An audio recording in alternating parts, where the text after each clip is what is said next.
Welcome to Didcasts from University of Chicago Divinity School. For more of our podcasts and information about our terms of use, please see our website, divinity.uchicago.edu/podcasts.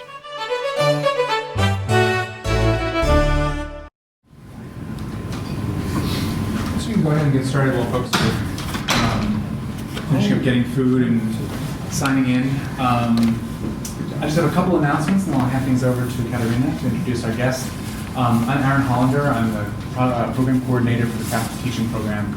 I know most of you, but for people who are new or admitted or from other departments, the Craft Teaching is the Divinity School's pedagogy programming unit. So as part of the training for the profession of studying and teaching religion, we have workshops, we have lectures, colloquia, all sorts of added elements to make the training here at the Divinity School more comprehensive, more integrated with the needs of teaching profession. And this workshop is in collaboration with the Theology and Ethics Workshop, one of our CAS workshops, which, if anyone's interested, I can also tell you more about afterwards. In any case, I just want to let you know about upcoming craft teaching events. On Thursday, the 23rd, we have our Dean's Seminar, quarterly Dean's Seminar with Lori Patton, the currently Dean of Duke University and incoming President of Middlebury College. And she'll be giving a seminar on the idea of comparing religions, looking at comparison and case study as pedagogical methodology. If you're interested in that, please do send an email to craftteachingreligion@gmail.com to RSVP, and you'll get a free lunch. So that's always fun. The 27th, which is a Monday, at 4 p.m. is our workshop with Martin Marty. So Martin Marty is doing a session for us on beyond polarization, essentially strategies for reaching common ground and talking about religion in the public sphere. So that's much anticipated and should be a great time. There's a reception after that. So 4 p.m. on Monday the 27th. And finally, in the coming 2 weeks, it's all crowded together. On May 1st, Friday, May 1st, there's an all-day colloquium in the Divinity School on introducing religion. And many of our faculty, some 9 or 10 of our faculty, will be introducing a object or a text that they might take as instrumental for the task of introducing religion at the undergraduate level. So I'd be delighted to see you folks there, and that's all from me. I'll turn things over to Katerina. Welcome everyone, and as I just shared with some of you, I have a muscle problem, so I can barely stand up, so if you guys don't mind, I'll stay on the same level as you and talk to you from here. It is a great pleasure and honor to introduce Professor Amy Burnett, who is our honored guest. She's the Paula and D.B. Barnum University Professor of History at the University of Nebraska-Lincoln, which is an R1 public institution of higher learning. She has authored multiple monographs and articles. To highlight a few, her most recent book is Couchstaff in the Origins of the Eucharistic Controversy, published by Oxford University Press in 2011. Her other book, entitled Teaching the Reformation, Ministers and Their Message in Basel, 1521-1629, also published by Oxford in 2006, won Gerald Strauss Prize of the 16th Century Society Conference. And I understand she'll use some of the insights from this book for this. Yes, so in addition to being a renowned senior historian, Professor Burnett is also an accomplished pedagogue, the combination which we do not often see in the academy, unfortunately. So she has co-authored 2 volumes in pedagogy. One is Inquiry into the College Classroom, A Journey Towards Scholarly Teaching, published in 2007, and also another one, Making Teaching and Learning Visible, Course Portfolios in the Peer Review of Teaching. So without further ado, let us extend our warm welcome to Professor Burnett.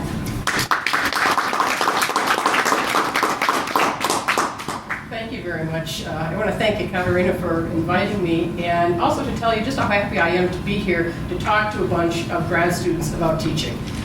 Because when I was in grad school, no one talked to us about teaching. And the dirty little secret, it's not that much of a secret, is that once you get out of here and you get into the real world, if it's actually real, is that you will probably be spending 95% of your time, at least during the academic year, thinking about teaching. And so it is important while you're in grad school to be thinking about teaching as well as thinking about research. I have sort of a disclaimer about the title. I came up with the title, and you've all probably had this situation where you've written a title and an abstract for a paper that you are submitting for a conference, and then when it comes time to actually sit down and write the paper, you end up finding you're going in a somewhat different direction. And to some extent, that's a little bit what happened with this talk. The more I thought about it, and I should also make another disclaimer, is as Katerina said, I am a historian, I teach in a history department. Although I do early modern history, which means I also do religious history, and I have a courtesy appointment in our religious studies department. Personal, disclaimer, my husband is also chair of the religious studies department. He does early modern Jewish history. So I do have a background in religious history. It's just more informal. I didn't come out of a divinity school or a religious studies program.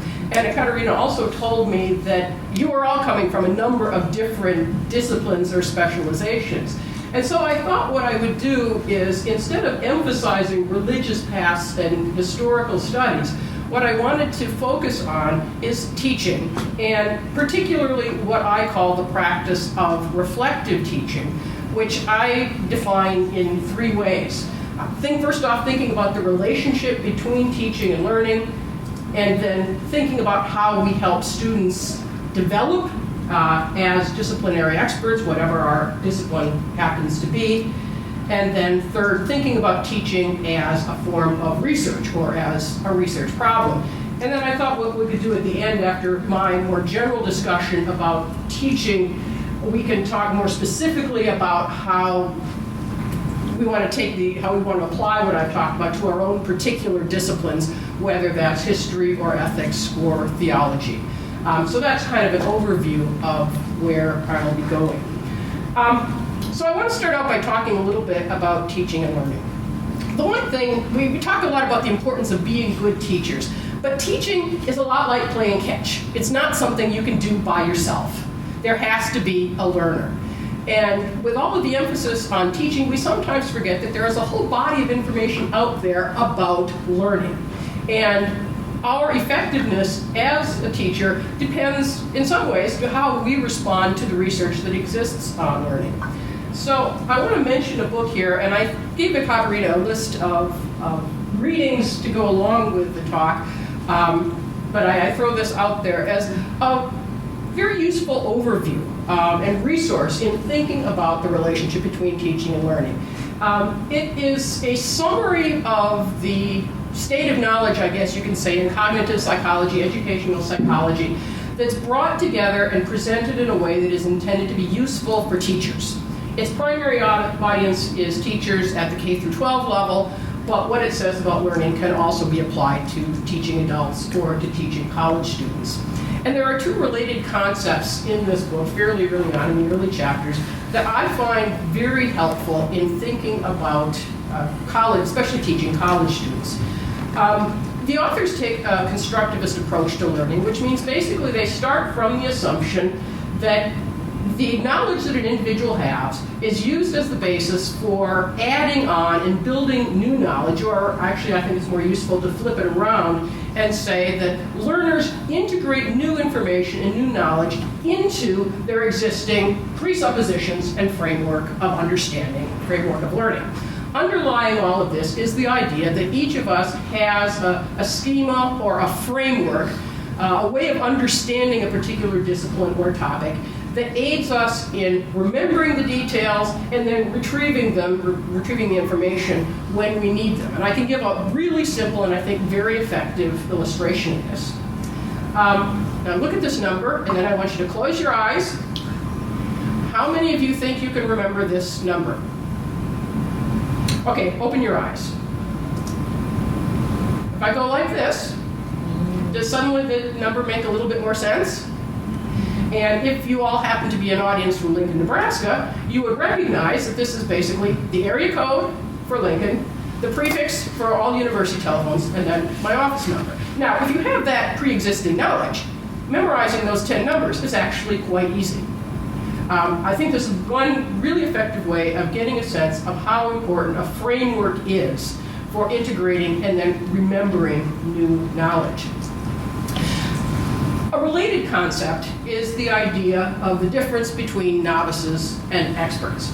And the book uses studies that were done, first off, by looking at people who are novices versus chess masters in the game of chess. It also talks about the study of mathematics. But I think the illustration of chess is very useful. I know the basic rules of playing chess, but if I look at that positioning of figures, I would probably pick a figure to move without any further sense of what the implications would be.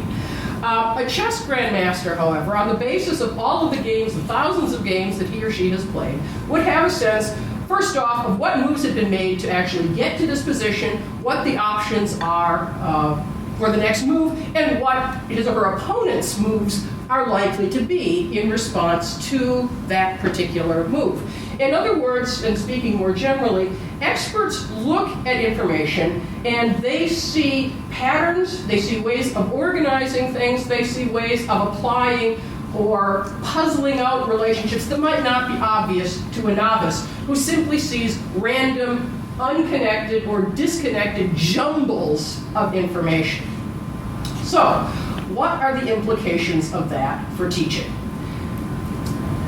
For starters, and I want to use here an example, I'm right now teaching a class on the history of Christianity in one semester. And of my students in that class, I think I have 2 people who are history majors. Most of them are students who have not had any college level history whatsoever. They know virtually nothing about the subject matter that I am teaching in the class. And the way I tend to look at them is that they have what I call a diorama view of history. I don't know if you all in elementary school had to make those little shoebox dioramas with a sort of fake perception of depth and little cardboard cutouts that would be put at different stages. That's kind of the way these students look at the past. There's the present, what I remember, and then there's everything before that, which sees very little difference between St. Augustine and Billy Graham. Because they are all before. They don't have a sense of chronology. They don't have much of a sense of periodization. They don't see causality. They don't see consequences. There's very little sense of depth in the way they look at history. It is all a jumble of information, names, dates, all of this stuff that's new to them. And in this course, I think there's a very steep learning curve, because they feel overwhelmed by all of the new information. And I think that's true of any course that is an introductory level. Paradoxically, I think it can actually be easier for novices to take an upper level course, because upper level courses cover shorter periods of time, they have one theme, there's a lot of repetition. And so at least as far as the content goes, an upper level course might actually be easier for a novice than a survey course. Now, of course, what makes an upper level course more difficult is the level of skills that are required, but that's something I can come back and talk about later on in the talk. So what do I do to help these students begin to master or to organize all of the information that they're being presented with in this course? I think one of the first things that we have to do in a class like that is to provide the students with, I like to look at chronology as the backbone for the course, a sense of framework. And I should say not simply chronology, but periodization. There's lots of criticisms about, well, how can you say that there's a Middle Ages and what does early modern mean and so on. But for those who are beginning to study, especially beginning to study the large past behind us, I think it's helpful if we can provide some form of organization, of grouping things together so that they have, and to give them a few dates that serve as the hooks on which they can hang the detailed information, or maybe a better analogy, the bookshelves into which they fit all the books that are the facts that we give them. Anything we can do that will help them bring ideas together, recurring themes, Like, what does reform mean in the history of Christianity? What are the constants? How does it change over time? Pointing out relationships between events and developments.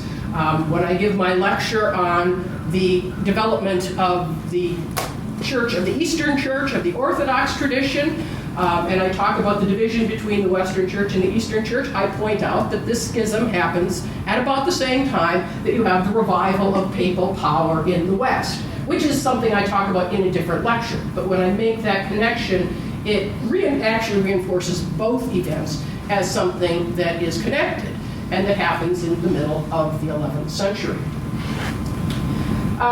The other thing is to constantly repeat the big concepts that I want them to get out of the class. What do I want them to remember 6 months after the course is over?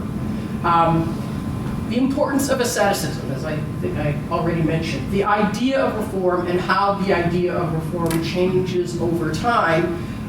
One of the things that's important for me is Christianity has not always been understood the way Americans in the 20th or 21st century understand it. There is a long tradition of other approaches to Christianity. And so through repeating these ideas, I hope that at the end of the semester, those are the things that will stick with them, whether or not they can remember many of the specific dates, although I do expect them to remember October 31st, 1517. There are a few of them I insist on. Now, I just talked about the example of students who come into a class who are complete novices and have no existing framework for understanding the past. One of the debates I always have with my colleagues who teach American history is whether it's more difficult for me to teach, say, Western Civ or world history, or for them to teach American history, because of course they've had American history out the wazoo since they were in elementary school.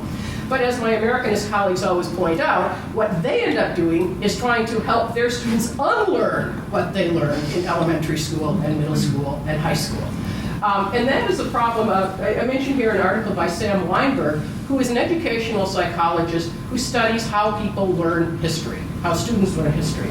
And in an article called Historical Thinking and Other Unnatural Acts, he did a study in which he took high school students and gave them a series of primary sources that described the Battle of Lexington. So the first battle of the American Revolutionary War. And then after they'd read through and thought about these documents, he gave them a series of pictures of the Battle of Lexington. Now, these aren't actually the pictures he showed them. I chose them as representative. Now, if you're familiar with the documents, or at least as Weinberg explains it, the battle was actually much closer to what's depicted at the top, with the colonists in disarray and the two sides meeting in an open field. But the students overwhelmingly picked the bottom picture, even though they'd read the primary sources, because this was what they expected to see. This is what they had been trained to see. That is how they had been trained to think of the Minutemen, as hiding behind barriers or behind walls and shooting at the advancing British forces.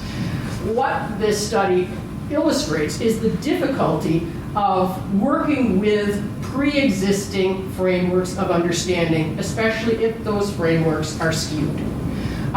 What one of the articles I'm going to mention later on calls learned assumptions, or the product of socialization. We all have students who come into our classes who have had some exposure, especially I think at some of the upper level classes, that had some exposure to the topic that simply needs to be unlearned or corrected if their understanding is going to be extended and if their knowledge is going to be deepened. And I think that's particularly the case when you're dealing with religion, because everyone has an opinion about religion, whether it's from their family or from their community or from formal religious understanding or from pop culture. It's there, and in many ways it is defective or insufficient and needs to be addressed. I don't want to go into that anymore right now, but I think one of the things that we can talk about at the end of my presentation are some ways that we as teachers can help our students modify these learned assumptions or socialization so that their framework for understanding and absorbing new information about religion is going to be more helpful for them. Okay, the second topic that I wanted to look at then is how do we help students develop disciplinary expertise? How do we help them become experts? This is a long process. Obviously, they're not going to move from novice to expert over the course of one semester or one quarter. We're actually pretty happy if we can get them to move from novice to expert over the course of 4 years in our major. But it helps to think in terms of what are the steps that we follow in bringing about expertise. And I want to look first, I guess, make a little excursus, if you will, and talking a little bit about the motivation for studying religion or the humanities more broadly, and then talk a little bit specifically about content or how we define disciplinary expertise. So, as far as my excursus, my Facebook friends are mostly other early modernists, and we are constantly posting articles about the demise of the humanities, the decline of enrollment in humanities courses, why the humanities are necessary, and so on. And this is a very visible debate, and I think part of the reason why we are having the debate is the fault of my generation, who took it for granted that people understood why the humanities were important and didn't bother to articulate it to our students. And I think we've gotten to the point now where each of us who is in the humanities needs to be able to specify what it is that our students get out of studying the humanities. And that's not just because they might like it or because it makes you a better person, but I think there are some very important professional skills that my students learn when they study history, and I believe that the knowledge of history makes them better citizens and better members of their communities. I feel very strongly about this, and I think that it's important that when I teach every single history class I teach, I talk about this.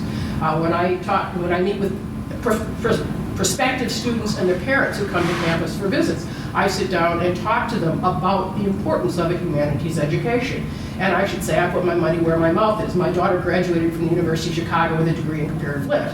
I think that I firmly believe that a humanities education is a valuable commodity. But it's not just that I have to be able to voice why I think it's important. I think it is just important that our students are able to articulate it as well.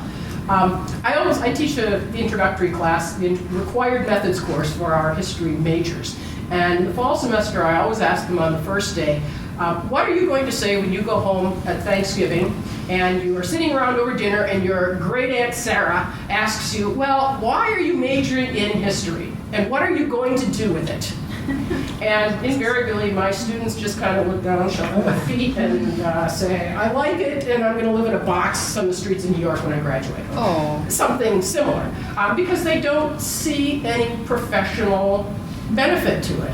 And one of the things I do in that class is I help them to articulate what it is that they derive from the study of history that is of value to them, again, personally and professionally, so that they can respond to their great aunt at Thanksgiving, and when they go out on job interviews, they can talk about the skills, the intellectual skills that they have learned from the study of history. Now, I think how you define the value of a humanities education is going to depend on our own individual priorities, but I have a couple websites that I think are really helpful. This is one of my all-time favorites, because if there's any major that is even less practical than history, it's theater. And the person who put this together, I think, does a very good job in showing how his study of theater taught him the skills he needed to be a successful businessman. And you can do a web search and find the website if you're interested. Another somewhat different approach is the History Tuning Project sponsored by the American Historical Association. What this project did is it brought together historians from a variety of different institutions and asked them to identify what they call the core competencies that someone who is a history major should be expected to have mastered at the end of their 4 years of undergraduate education. And these are the general points. If you, again, go to the website, there are more specific descriptions of what exactly it means, for instance, to practice historical empathy. This is a little bit more skills-based or competency-based than the other website. But again, it's an attempt by masters of the discipline, by those with disciplinary expertise, to explain what the value is of the education that they are giving. One other point that I think is worth considering is the difference in the situation, the teaching situation that we face as in being in the humanities as opposed to that of our colleagues in the STEM disciplines, science, technology, engineering, and math. If you've ever talked to a mathematician or a chemist, you know that the big problem they face is that they have a number of sequential courses that Chemistry 101, you have to cover a certain amount of information because Chemistry 102 is going to pick up at a certain point. And so there's not only a lot to learn, but if students are going to succeed in Chemistry 102, they have to understand, they have to have mastered the concepts in History 101. That means that the teachers of the STEM disciplines are really restricted in their approach to teaching. The amount, the content, the breadth and the depth both are a factor of their teaching. They don't have a lot of freedom in trading off between breadth and depth, and their classes are known as weed-out classes because students who aren't willing to put the time and effort into mastering both the quantity and the quality of the information aren't going to make it into the second semester of the sequence. We as humanists don't have that. Instead, we have tremendous freedom in determining both the quantity and the quality and the trade-off between the two in our courses. Now, in an ideal world, it would be wonderful if we could say that our students are all going to work as hard in my history classes as they do in my colleague's Chemistry 101 class. I realize that, in fact, most students come into my class thinking it's going to be their easy class, and they aren't. If you try and add too much rigor, you tend to get a pushback in the student evaluations because they don't want the class to be difficult. They want it to be the class that they are going to enjoy. Having said that, though, I really like being able to have the freedom to think about what are the topics I want them to learn and what is the trade-off between covering a lot of information and covering a smaller amount of information, but going into it in more depth so that they have more chance to consider ramifications and connections and so on. So the way I conceive of content or of what I teach in any of my courses, it's divided into these three areas of content, skills, and understanding. Disciplinary content is obviously basic to everything we do. In history, that's names, dates, events, definitions. I look at these data as the building blocks of doing history. They have the same function for historians as memorizing mathematical, the multiplication tables for mathematicians, or maybe a better example is vocabulary if you're learning a foreign language. But we all know that you can memorize vocabulary up the wazoo, but that's still not speaking a foreign language. It's the foundation for the language, but that's not the whole thing. The same thing in history.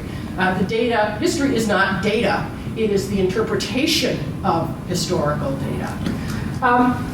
And at some point, all of us who teach have to decide where do we draw the line between presenting information, which can actually rapidly disintegrate into factoids, which might be great if you're training your students to win at Jeopardy or Trivial Pursuit, but eventually I think you have to move beyond simply memorizing all of this information to the bigger concepts that I've talked about, the things that you want the students to remember at the end of the semester. Have you all been exposed to the idea of an elevator speech when you talk about your research? The idea that you are on a campus interview and you happen to be standing at the elevator and the dean of the college is standing right next to you and she turns to you and says, well, can you tell me what your research is about? And so you've got basically the time between when the call button on the elevator is pushed and when you get off the elevator to explain what your dissertation is about and why it is important. I think it's helpful in the classes we teach to have something similar to an elevator speech for the class. What is it we want our students to master at the end of the semester, to remember to take with them at the end of the semester when they think back to this course? I have in the past taught a class on world history in one 15-week semester. And in one class, I had to go from Italian Renaissance, German Reformation, Scientific Revolution, and Enlightenment up through the Napoleonic Wars in one 50-minute class. Now, I also teach a whole semester-long class on the Italian Renaissance. I teach one on the German Reformation. I teach one on the long-term effects of the Reformation. that 50-minute lecture was really very helpful in forcing me to think through what can I say in 5 minutes about the Italian Renaissance that is going to be the theme for my course the next time I teach it. Having that kind of summary is really useful then when it comes to trying to impress the big concepts on our students. And I should also point out the importance of repetition. I read somewhere, and I have no idea whether this is scientifically based, but I read somewhere that a person needs to hear something 9 times before they remember it. To some extent, that makes perfect sense to me, because I know that I don't begin to pay attention to something specifically, until it has been repeated several times. And so we need to be constantly repeating these big concepts to our students so that they will remember them when the class is over. The other point I want to make here is to challenge you to rethink a little bit about the purpose of lectures. We tend to think of lectures as a place to deliver content, to convey information to our students. But in fact, students don't learn from lectures. What they do is maybe they take notes on lectures, which I've actually found that my students don't take notes on lectures anymore because they haven't learned how to write cursive, and they can't keep up with my lecturing. But where they really learn is when they go back over their notes, when they go back over the handouts, when they go back over the PowerPoint slides, when they go back over the textbooks and the other assigned readings, when they go over the study aids, and they are repeatedly confronted with this information. What the lectures actually do is they motivate the students to put in the work to do the learning. And so when we lecture, I think it's important to think, how are we going to motivate the students to interest them in the material so that they will put in the work that's necessary to do the learning. Okay, the second area that I wanted to talk about is intellectual skills. Are any of you familiar with Bloom's taxonomy? Have you ever seen this? This is what I call the intellectual equivalent of the food pyramid. It's a handy schematic that gives at least one definition of critical thinking. Now, critical thinking, we all talk about how we want our students to learn critical thinking, but it's a very vague term. If you put it in this kind of form, at least you have one way of looking at critical thinking, with memorization of information being at the very bottom, comprehension, sometimes explained as, can you explain the material to someone else? Can you put it in your own terms? Application, can you take what you've learned in one course and use it in another setting? And I might say that concerns not only information, but that also involves skills. So learning to read primary source in a history class might be applied to learning to read something in another class. Analysis, where you've got, again, going back to the example of reading, you've got an article, you break it down into its component parts. Synthesis, where you have many different sources and you bring them together to come up with a common understanding. And evaluation, where you have competing positions and you are able to evaluate between them and judge which is more convincing. I always show this to my students at the beginning of the semester so that they understand that what I'm trying to do in my course is not simply convey information, but to teach them these kinds of intellectual skills.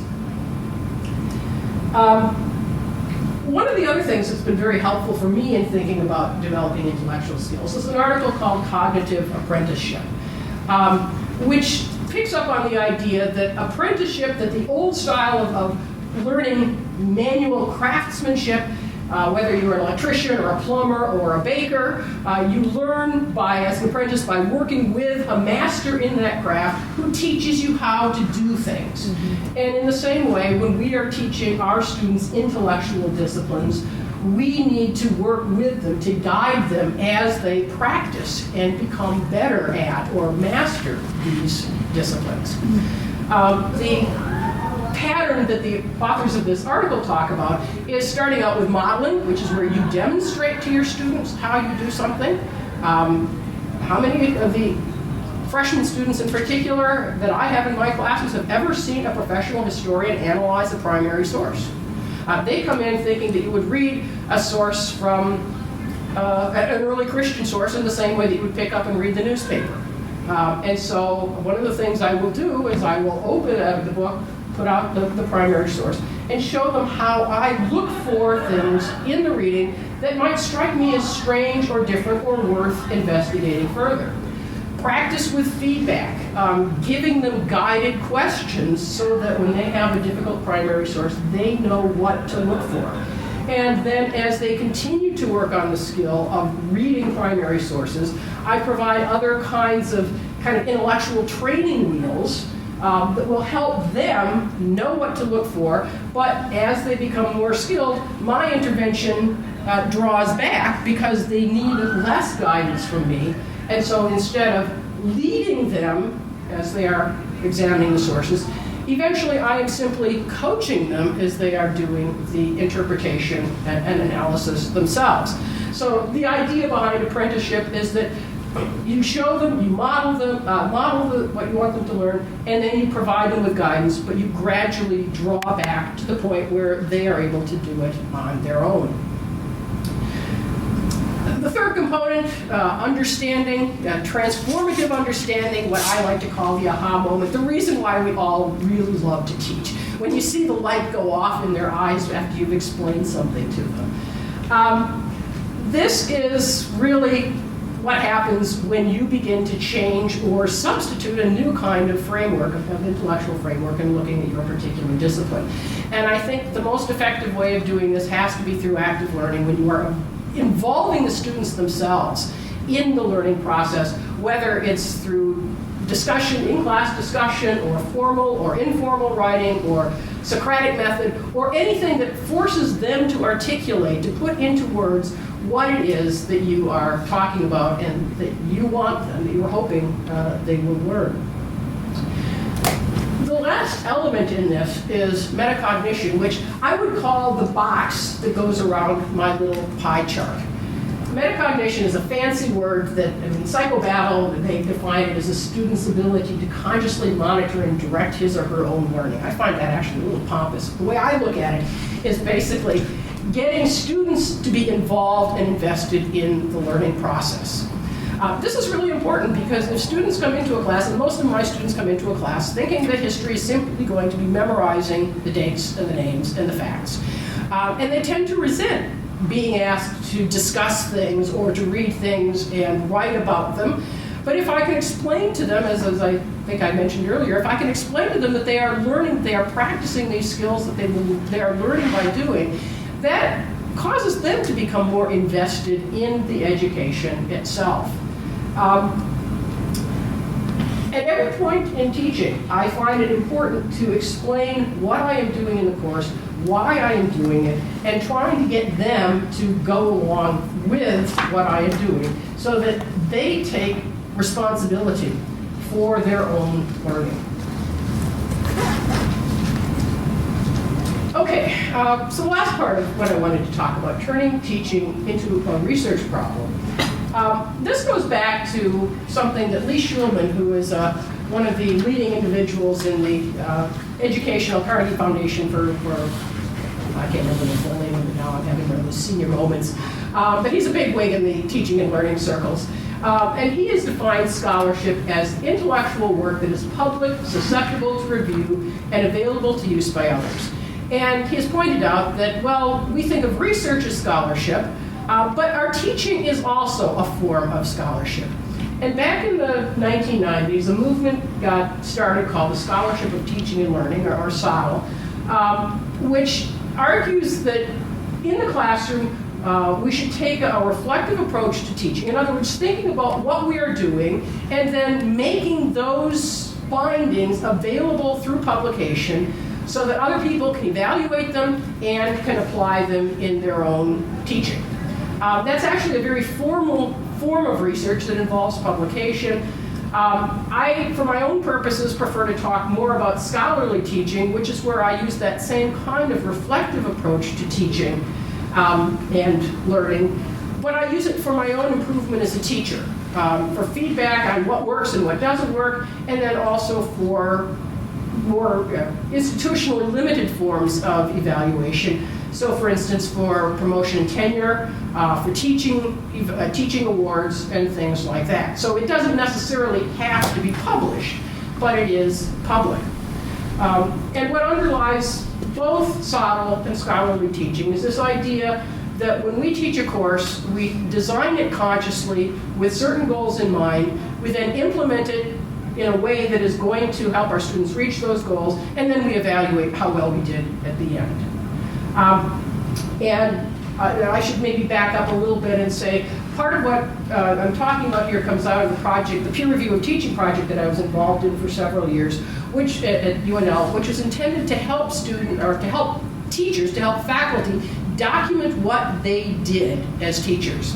And it's very useful in getting to know yourself as a teacher. Again, going back to that idea of articulating what we do, of making explicit all of those implicit ideas and assumptions that we often have. And the best way to do this is to pick a particular course, a target course, and then to sit down and think about what are the specific goals we have for the students in that course, taking into account where those students are at, their level of preparation, their level of background, how much time you have over the course of the semester, the other external constraints like the size of the classroom, the type of room you're meeting in, things like that. Given this situation, what are the goals, both in disciplinary content, in intellectual skills, and in understanding, that I want as a teacher, that I want those students to achieve? Once I've got the goals specified, then I think about how it is that I'm going to help the students reach those goals. And that involves designing assignments. It's basically the syllabus design, laying out the syllabus. What textbooks or readings am I going to use? How do I use class time? And then last but certainly not least, at the end of the semester, what evidence am I going to need to show that the students have attained the goals that I set for them? Am I teaching them in ways that I'm going to be actually, am I evaluating them am I evaluating them in things I have taught them? Do my evaluations or my assessments and my teaching line up? Or am I talking about them, am I teaching them things that I'm not assessing at the end of the semester? And then once the semester is done, to sit down and look at the information and analyze how it is all worked out. What does this tell me about myself as a teacher and about how well my students have accomplished what I hoped they would at the end of the semester? One of the books that's been really helpful in this is the work by Barbara Walvard and Virginia Anderson. His title is really misleading. It looks like it's focusing on grading, but it really is much more on course design, with the idea that course design and assessment. And I should say here, assessment is a really dirty word, because it can be used in very many bad ways, and I can give you all sorts of examples from my own institution. But it can also be very useful when we are assessing how well we have accomplished what we set out to do.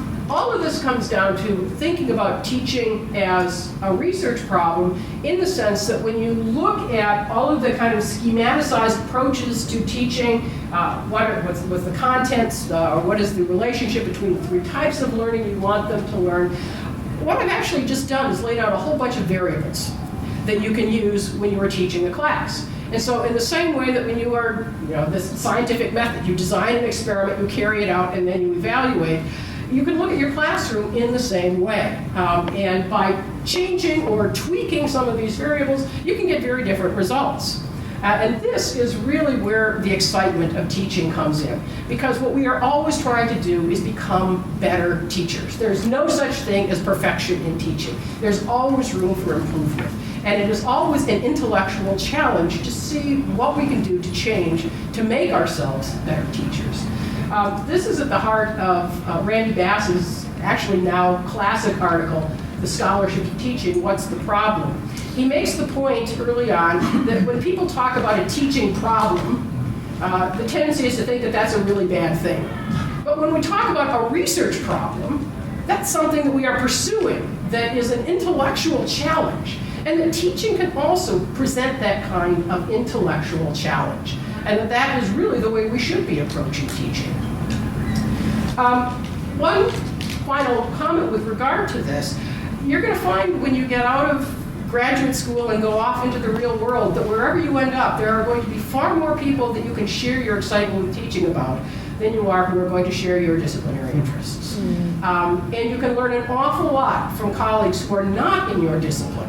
Some of the most profound lessons I've had in teaching have come from my mathematician and scientist friends. And because I think what is at the heart of teaching and research is intellectual endeavor, intellectual curiosity. It is very worthwhile to think and become invested in teaching as a research problem.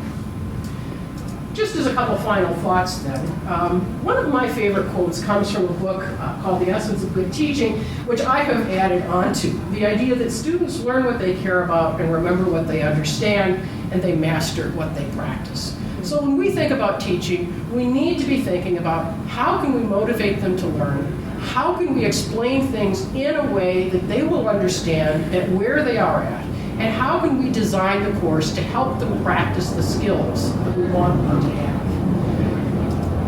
The other final thought is that I do not believe that good teachers are not good researchers and that people go in different directions. Because, as I said, what makes a good researcher and what makes a good teacher is intellectual curiosity. And I can actually say, I've just gone through the last week, I'm on the merit evaluation committee of my department.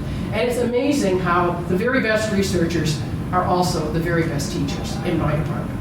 The ones who focus only on teaching, well, we don't really have any who focus only on research or only on teaching. If they're not good at one, they tend not to be good at the other. The other thing is something that my own mentor in the area of teaching told me, and that is that your career, the balance between teaching and research is not fixed. It will change over time. When I was first had my job and I had all this pressure to get tenure, my first 6 years I spent a lot of time working on research and basically survived with my teaching. Once I got tenure, and I was in European history, my children were small, I could not go off to Europe very easily to do research, so I spent a lot of time doing teaching. As my kids have grown up and I've been able to, now that books are available, digitized early modern texts are available online, it's become a lot easier for me to do my research. The balance of my work has shifted back towards research, but the time that I put into teaching is still there. And it still informs the way I approach my teaching. So with that, I guess I'll just stop and open the floor to questions. Thank you so much. And now it's a great time to break and get some more snacks and drinks. We've got about half an hour for discussion. Thanks so much for such a rich basis for a conversation. I thought we'd take advantage of your suggestion.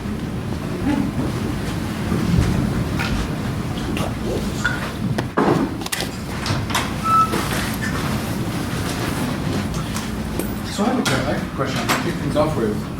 You spoke towards the beginning and then a couple times repeatedly about the notion of schematization, both in the sense of enabling students to learn where there's a lot of texture to the historical field by providing groups, categories that make sense that can lead students to organize things in their own memory, but then also the risk of false schematization or schematization becoming over-determined.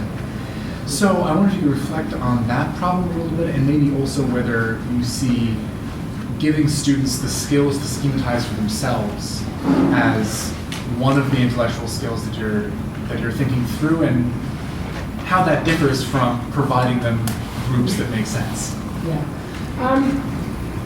In some ways, helping them to form schemas themselves is, well, it's actually part of the research process too, because when we go out and do research, there's all that information, and we need to learn to see categories ourselves.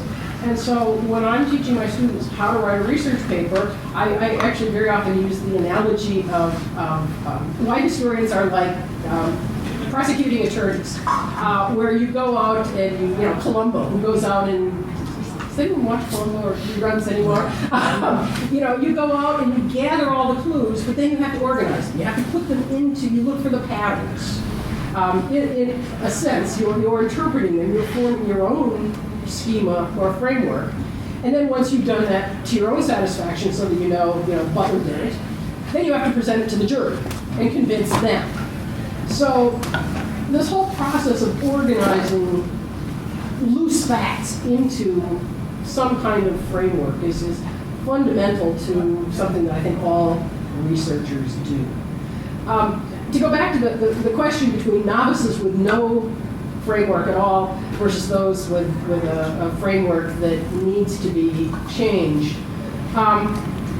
Honestly, because I happen to be a historian of early modern Europe, I get far more of the former, because early European history is not taught anymore. I don't know if it is in Illinois, but it's certainly not taught in Nebraska at the high school level. So my students come in, they're much closer to the proverbial blank slate than I would suspect that what you get in religious studies. What I try to tend to do, where people do come in with frameworks, is that people come in, and when I'm teaching the Reformation, they come in with different viewpoints, ranging from the Nebraska is close to the, or in the Bible Belt. It's also one of the most extremely conservative Catholic dioceses in the country. And so I get, and I should say, we also have, and Lincoln, Nebraska is one of the large settlement centers of refugees from Iraq, whose children are now reaching college age. The last time I taught during the Reformation, or actually it was a course on Luther, I had the wife of the Lutheran chaplain and a student from Saudi Arabia, a philosophy grad student. So talk about range of experience. That was a really challenging. The types of schemas that they would bring are very, very different. Yeah, and in a case like that, in that class especially, I relied a lot on primary sources and discussion of primary sources. Because by pointing out the problem, they all found different things in those primary sources that struck them. And in fact, my philosophy student from Saudi Arabia had the easiest time with Luther's earliest technical disputations, which were based on philosophy. And he could help the other students who were kind of at sea on that particular issue. And so in that case, I was playing off of different levels of background knowledge against each other.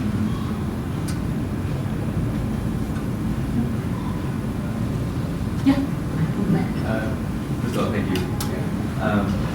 You mentioned, I think, at least a couple times, that it's generally a good strategy to sort of not just have discussions, but also have students sort of copy your model. And I assume you mean something more like in class presentations or something like that, where they can talk about how they would read a primary text or something like that. Well, it's more the sense of I am demonstrating to them. Yeah, I guess there is kind of copying what I'm doing, but a lot of them just don't have a sense, especially, I mean, you know how hard it is to teach. The further back you go, the harder it is for them to understand sources.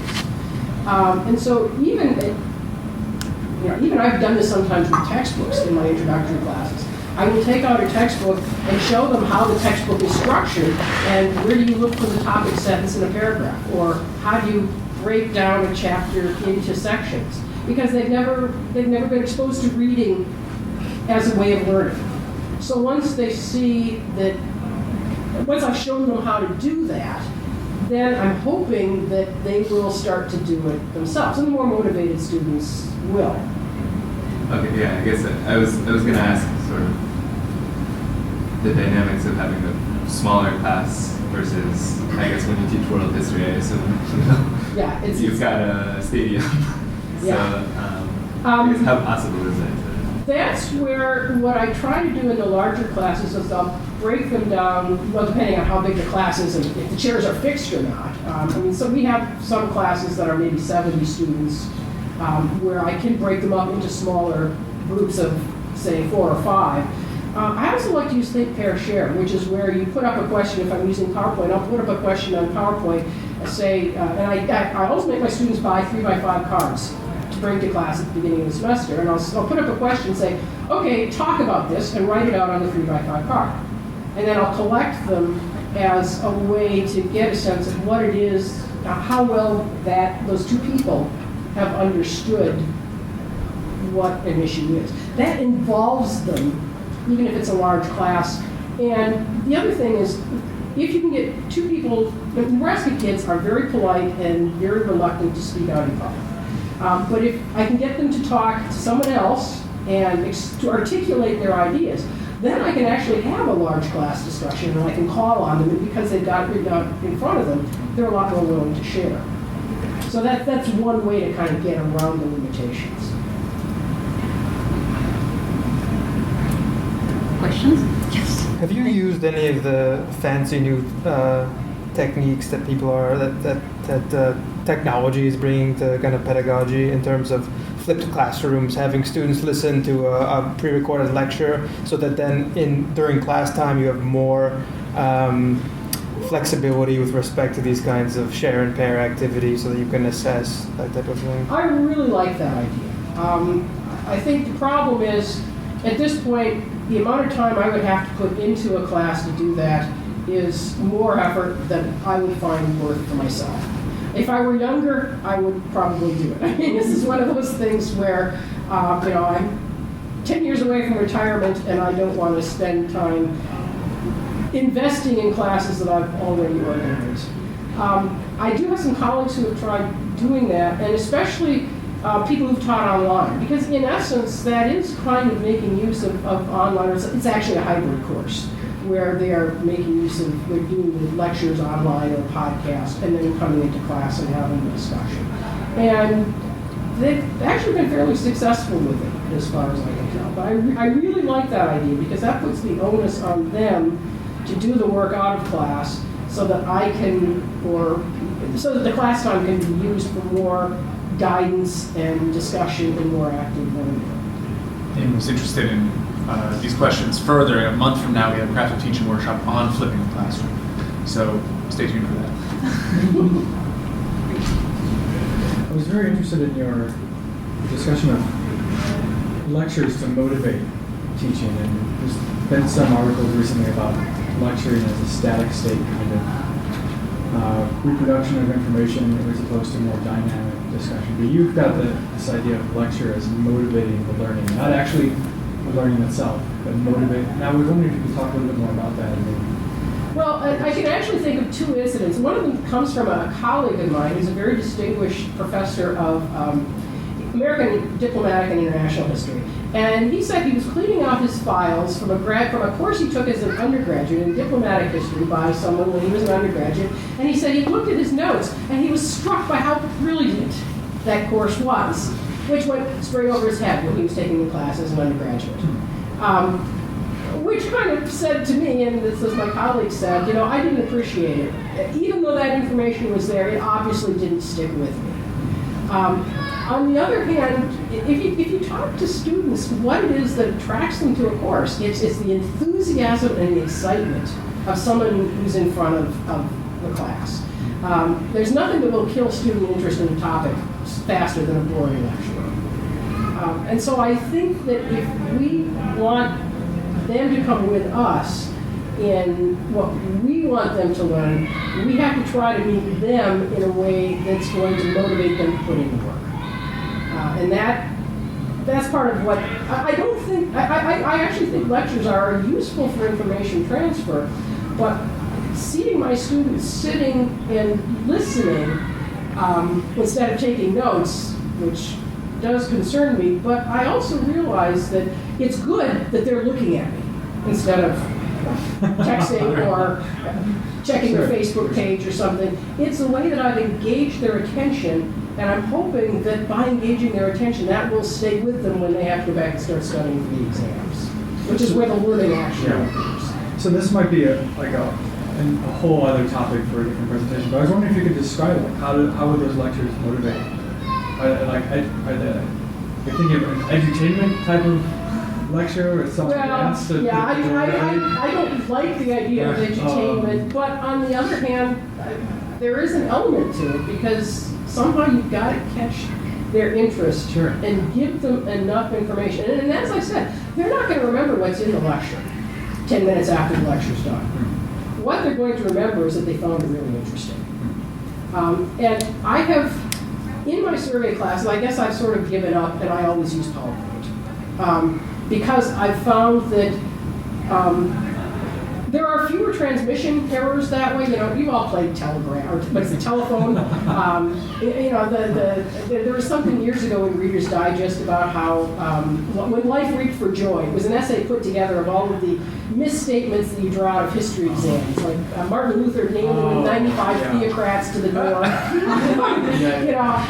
I don't find that sort of information in my PowerPoint, which I give the students because I know when it comes time to study for the exam, they go back and that's where they learn the information because they're using the PowerPoints. So I'm finding there's more accuracy that way. And because I'm providing the information that way, I think it does take a lot of pressure off for them to be busy scribbling things down and taking notes. Upper level classes, I don't provide them PowerPoints. I expect them to be able to take notes. But I think the position I've come to, especially in the lower level classes, is there's so much that they have to learn. Note-taking itself is a skill that they have to learn. But it's not one that I think is important that they learn in my class at that level. There are other things I would rather have them learn. So again, it's a trade-off. Someone else might say that, in fact, I do have a colleague who does not provide her students with notes because she says they need to learn how to take notes. It sounds like even the lecture then becomes another form of modeling, right? You're modeling with the text in front of you, but this is instead of modeling logos, it's modeling ethos.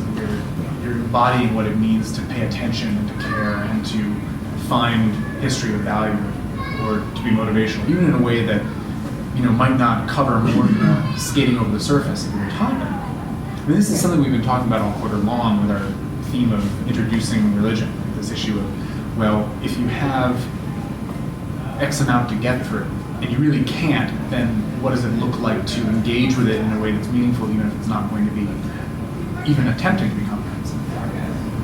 Yeah, and I tend to think of lectures as explaining information rather than presenting information. It's not just giving the names and dates, but it's trying to explain how things fit together. And then I think the way I give lectures tends to be more informal, because I think that, at least in the situation where I'm teaching, I think it breaks down some of the barriers between the teacher and the student if I can do it in a more informal way. And I hope it encourages the students to feel that they can approach me with questions. When you mentioned the value, being able to articulate the value of nature to Aunt Sarah at Thanksgiving dinner, which was the wonderful example, I would be curious what, just in terms of kind of getting to a particular example, what would be some ways in which you help your undergraduate students articulate the value of majoring in history or in other humanities discipline to Aunt Sarah at Thanksgiving dinner? Other than, well, it makes me a better person or a better citizen. Well, I will, one of the things I always emphasize is that I'm teaching my students how to write, and how to write argumentative prose in a way that they aren't learning over in the English department. I won't go into disciplinary arguments here, but they are far more interested in creativity and expression, which has its value, but if you are thinking about a job that requires analysis and persuasion, I think history is a far better major. Learning how to read and how to analyze texts is at the core of what historians do. I feel very strongly about this because I came from a family that was very much influenced by you go to college to get a practical education. The four of us siblings, we all studied practical things. My undergraduate degree was actually, I started out in pre-business and ended up switching to economics because it was the one thing that I could graduate in 4 years with my business background. And all of us, I had a brother who was an engineer, another brother who studied agricultural marketing or something like that. None of us are in the fields that we did our undergraduate degrees in. And 3 of us had to go back to school to get degrees in what it is we really wanted to study to begin with. And so I point out to them, and article after article will say this, employers are far more interested in your having skills and adaptability, and they will teach you the specific things that you need to know, as opposed to coming in and being a wonderful engineer, but you can't communicate worth a darn because you never learn how to write, which is actually a fairly common complaint, unfortunately. So I emphasize that the skills that, the other thing is how many, not modern day statistics, how many jobs is a person likely to have over the course of his or her life?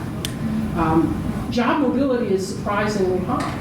And so what you want to do is have a flexible enough background you can adapt to whatever position that you're likely to have. It may be harder to get that first job, but it will be easier for you to move out of that first job if you decide, I mean, if you go to school to become a nurse, you're trained to be a nurse.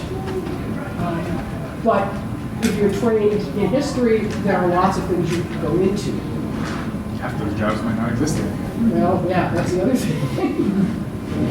Having said that, I will also admit that there are plenty of students who are in college who should not be in college because the world needs electricians and plumbers and these technical skills. And I think the current emphasis on going off to college is completely misguided because I get every year numbers of freshmen who are coming in because mom and dad said they should be there.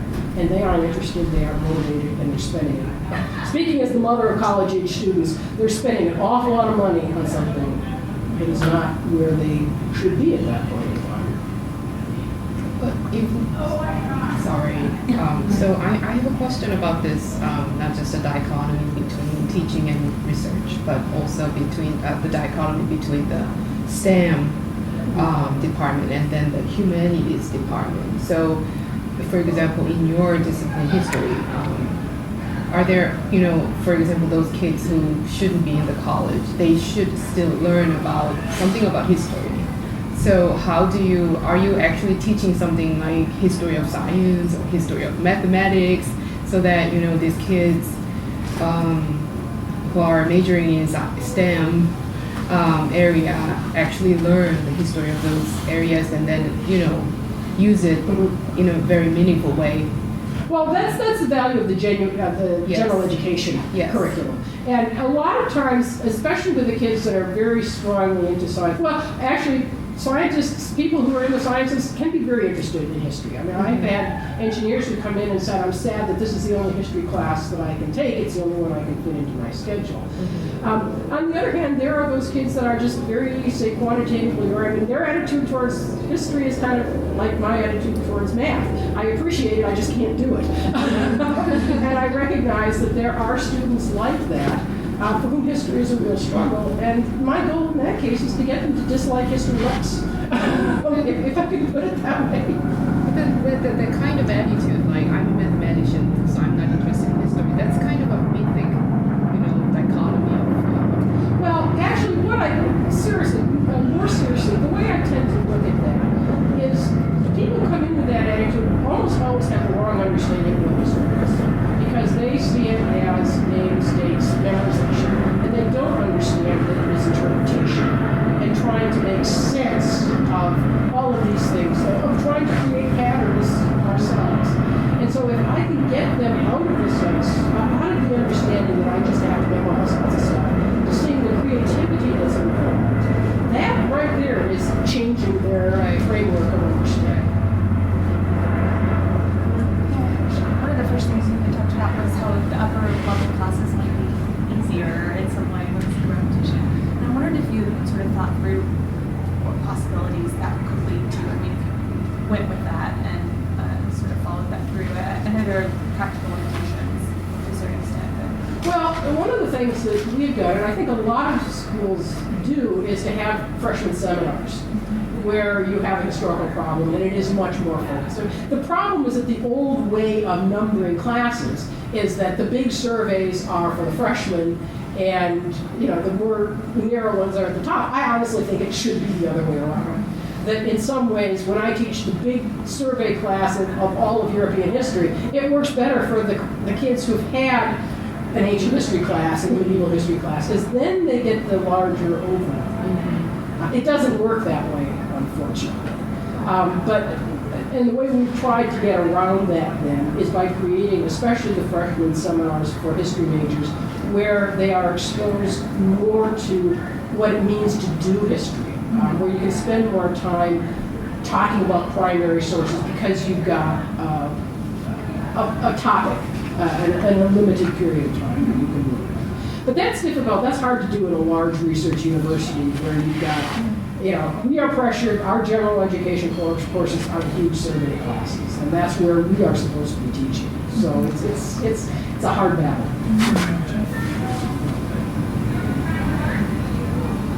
Questions?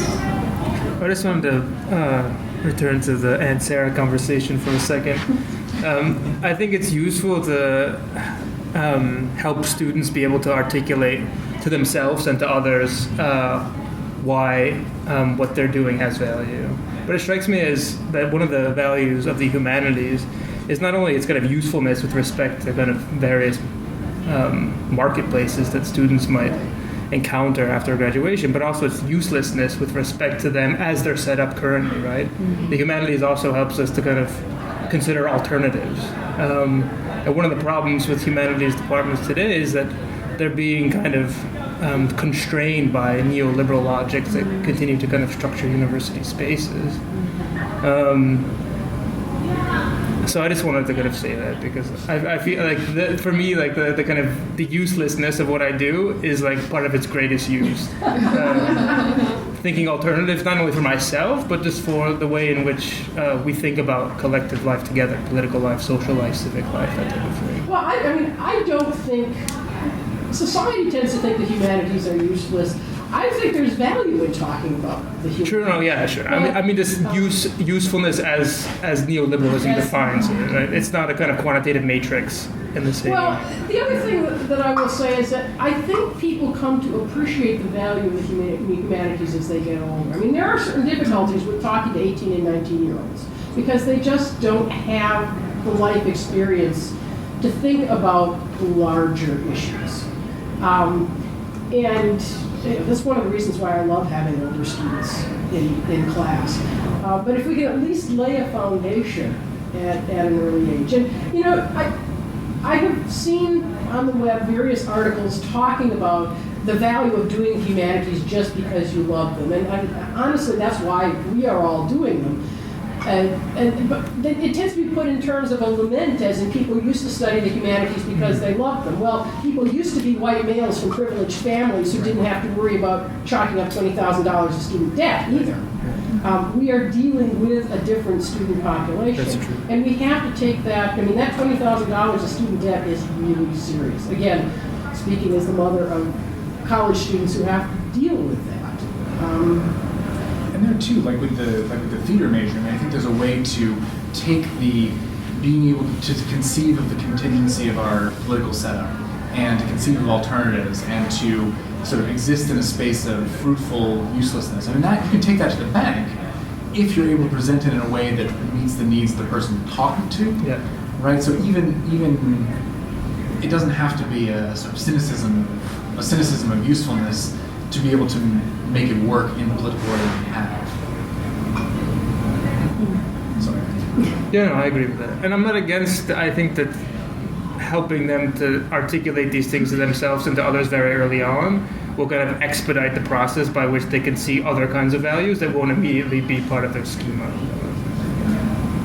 And again, life experience makes a huge difference because, 18 and 19-year-olds really haven't had much experience. And it's only after they get out of school, and I should say that's especially true in Nebraska, where most of the students are from Nebraska, and it's really it's not a very diverse, rich environment. And so they've not been pushed, they haven't been challenged. And what I hope to do is at least give them a basis so that when they are launched into the wider world, they've got something that they can draw on that will begin to make sense as they come into new experiences and new environments.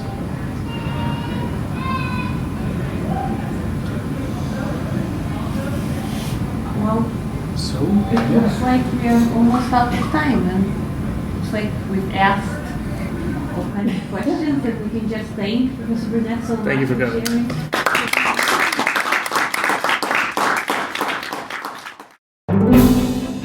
We thank you for listening to or viewing our podcast. For more information and for other podcasts, please see our website, divinity.uchicago.edu/podcasts. Copyright, the University of Chicago Divinity School.